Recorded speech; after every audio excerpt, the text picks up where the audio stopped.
Hey, welcome. Welcome back and welcome. If you're new, welcome. If you're coming back, welcome back. My name is Donovan Patrick Mahoney and this is my vlog. Today I was thinking about things that changed my life in a big way. And without those particular moments in my life, I wouldn't be who I am today. And the story that I want to tell you is it's actually about how I learned to embrace vulnerability. Up until 2012, I lived in a world where I believed that I was supposed to project a person that was doing well. So like just omit being a trauma survivor, omit being a drug addict, omit having been a person that had been homeless, like omit all the bad stuff and then just highlight the things. Like at that time I was a stand-up comic. At that time I was doing fundraising. I was mountain biking and hiking and so I just thought that that's the way that life was, is to just portray myself in a perfect light. And what happened was, I think it was actually 2013, my friend of mine, Chris James, messaged me and he said, hey, I know you just got out of rehab and Ari Shaffir's in town and he's looking for somebody. He wanted to have somebody that was a heroin addict on his podcast to talk about the downtown east side. And I didn't know really what a podcast was. Like, I knew that it was basically like two guys, sitting down and talking on microphones.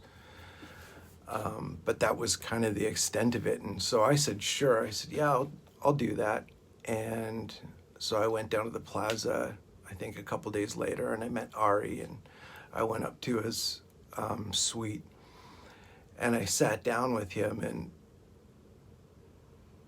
because I didn't really understand what we were doing, I just, like, my brain, the way that it experienced the whole thing was just me meeting with a guy and we were talking. And so, as I do when I'm one-on-one with people, well, as I have my whole life, when I'm one-on-one, I'm totally open to sharing everything. Like, I'm not going to withhold anything. So when I sat down with Ari and we started talking, I started talking about everything. Like, he didn't even really have to ask me anything. I just started spilling the beans. About when I started using drugs, when I started using intravenously, how I started using, what I used to do to keep the experience going. I talked about being homeless. I talked about being a petty criminal. I talked about all the stuff that you wouldn't talk about in a large group of people at that time. And it was great. We ended up talking for I think the podcast was 3 hours, and we actually ended up having to just call it and say, look, like, we could keep going, and but let's just wrap it up. And he gave me $50 for going on his podcast, and I went on my way. And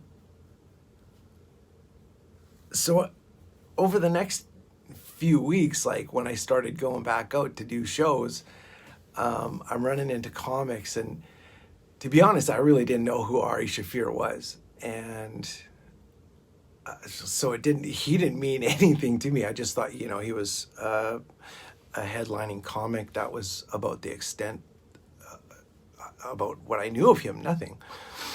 But as I was going out over the next few weeks, like I would have comics coming up to me and being like, "Oh my God, you were on Ari Shaffir's podcast? Holy shit, that's crazy. You know, he's got hundreds of thousands of listeners and he's Joe Rogan's best friend." And all of a sudden I was fucking terrified. I was like, I didn't tell people in the moment that I was terrified, but I was just like, I really truly thought that my life as I knew it was over, because also what I've been doing for work over the past 10 years is working in social media marketing. So if this is something that's going out on the internet and he's got hundreds of thousands of listeners, then like people are going to find out the truth about me, and on and on and on. So I was mortified. And the worst part about it is that the podcast didn't go live for months.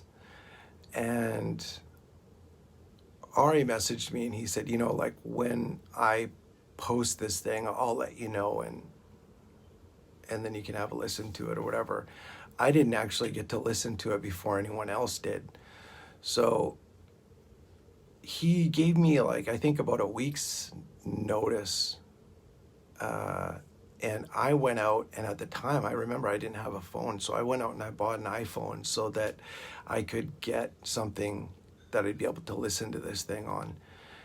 And the day that it went live, I went racing back to my house and I ran in my room, stuck my headphones in, and I laid down on my bed, just mortified about listening to myself. Because the other thing was I'd never listened to myself speak either. And as I lay there on the bed listening to this podcast, it was such a cool experience, because what I heard was the truth. I should also say that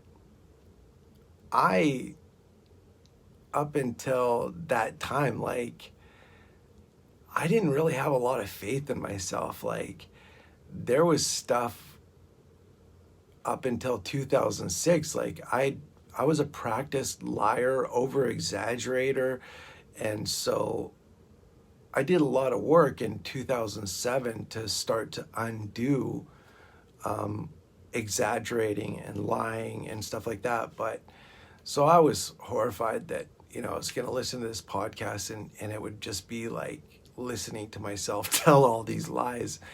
But what happened is everything that I was saying, I knew I was going to say, I agreed with wholeheartedly. It was my truth, and it was what I believed. And so that was really cool. But the second part, the part that was really huge for me is at the same time that I was listening to it, I started to just get mega Twitter notifications. I think, you know, at the time, like, I had a few thousand followers on Twitter, and in that 24-hour period, like, my Twitter exploded, and, you know, I had a few more thousand followers and a ton of mentions on Twitter, and people just coming forward and saying that they appreciated what I said, they appreciated what I'd been through. And it totally blew the notion out of the water that I needed to be perfect. And it reinforced that idea that all the world really wants from us is for us just to be ourselves. And literally from that day forward, I felt liberated and I felt free to just be me. Like, I didn't have to I didn't feel like I had to pack around secrets anymore. I didn't feel ashamed of being a drug user, because there's a lot of stigma that goes along with being homeless, being a drug user, being a criminal. A lot of shame, a lot of guilt. And after that experience, I think I went probably a few months where it was the first time in my life I'd never had anxiety. I didn't wake up in the morning feeling like the sky was gonna fall. And I started to write on my photos. So like on my Instagram, for instance, like when I was posting pictures, it stopped just being like, you know, a one-line caption. I started to write a bit of my story, and I was less afraid. And I started going into schools and talking, and I started doing speaking tours. And yeah, so anyways, I just thought I'd share that because it was, you know, I don't think if that experience hadn't happened, or actually if I knew what a podcast was, I don't think that I would be the person that I am today, or at least it would have been a way longer journey to get to where I am today as the person I am in my ability to embrace vulnerability, be the first person to out myself, be the first person, you know, to say I love you. Like after that, you know, after that podcast, I mean, I met a girl, I married her, we were together for 4 years. Like there was a lot of stuff around vulnerability that just cracked wide open in these amazing experiences that happened for me from that particular experience. So anyways, so that's it. That's my story. I don't know. And you know, the thing is I don't really know like how to teach someone how to be vulnerable, because I find that there's a fine line between being a victim and being vulnerable. You know, like where somebody just tells a sad story and they think it's being vulnerable. Or it's something that I'm super grateful that I learned. And yeah, anyway, so that's it. So thanks for watching my video. Please give this video a like. And oh yeah, if you want to check out the Ari Shaffir podcast, search Ari Shaffir, Donovan P, Down in a Hole. And I think it's episode 154. And so that's it. Thank you for letting me be of service and giving my life purpose. Namaste.